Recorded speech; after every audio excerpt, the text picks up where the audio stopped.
So the independent panel's report on whether President Cyril Ramaphosa has a case to answer in the 2020 theft at his Limpopo farm is expected to be made available to the public online tonight. For now, though, we just get some sort of reaction from the ATM's Vuyolwethu Zungula. Thank you very much, sir, for availing yourself this afternoon. Essentially, the ATM fired the first salvo, and here we are. Granted, and given that we'll only get the full report as the public later tonight, your initial thoughts on the handing over of the report? Firstly, we'd like to state as the ATM that it is our belief that the Parliament has got a special obligation of holding the executive accountable, and we've done exactly that by pushing this process, because it is for the first time in our democracy that there are this series of grave allegations against the sitting head of state, allegations of money laundering, tax evasion, etc. Therefore, for Parliament to want to pass the buck and say other institutions are doing the investigations, for us, that would not cut it. Parliament had to do its work and hold the president accountable. So it might have taken some time from June when we submitted the first motion up until now when we are going to receive the report later on tonight. But we do believe that it is our duty, no matter how long it will take, we'll do our utmost best to hold the executive accountable. Let's just take a listen at this moment when Justice Ngobo thanked political parties for their cooperation. And may I also thank the parties, that is, the members of the African Transformation Movement, the Economic Freedom Front, fighters.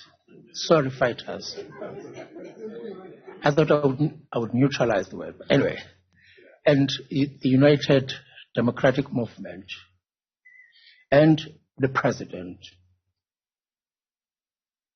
for the contributions that they made in ensuring that we had the necessary information.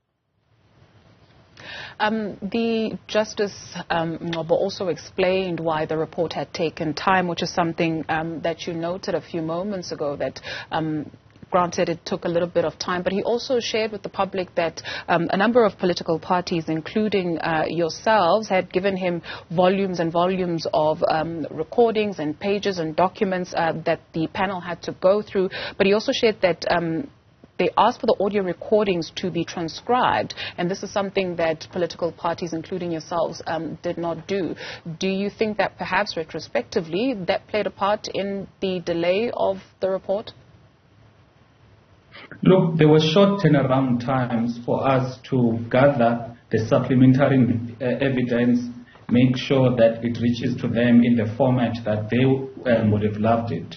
So because of the short turnaround times, we could not be able to actually submit the evidence in the manner in which they would have wanted. So yes, we do understand that given those glitches, it would have led to the delay or the extension that they later on requested, and they were granted by the Speaker. But we do believe that theirs was to examine the evidence that was before them. Therefore, it was prudent for us to collect as much evidence as possible so that we do not handicap that particular panel by not providing the necessary evidence which they are going to consider. They would not have been able to speak to anyone besides examining the evidence before them. That is why we had to make sure that we submit the evidence to its fullest.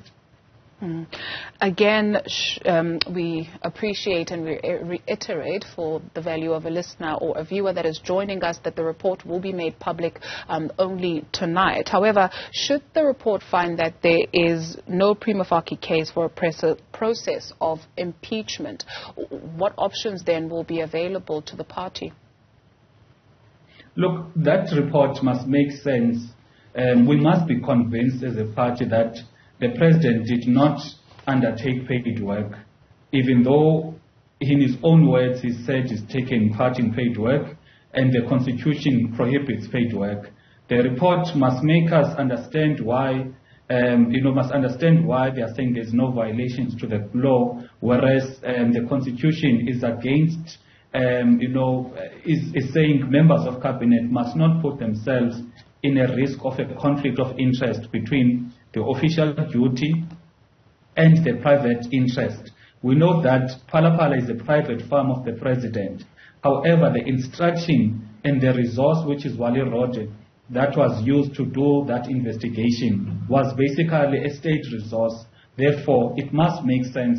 Now, we are going to study the report later on tonight and make a determination as to where to from now. The Speaker of Parliament, Nosiviwe Mapisa Ngakula, noting that the ceremonial handover of this report is indicative of a milestone in South Africa's constitutional democracy.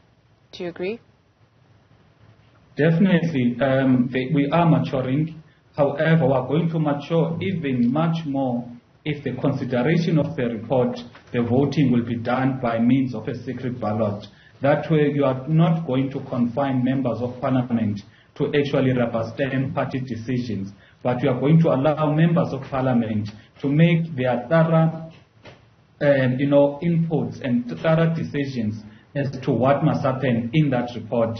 We can't have a democracy that is maturing on the other side, but on the other side, whenever serious decisions need to be taken in parliament, the Speaker does not allow members of parliament to exercise their right of voting with their own conscience.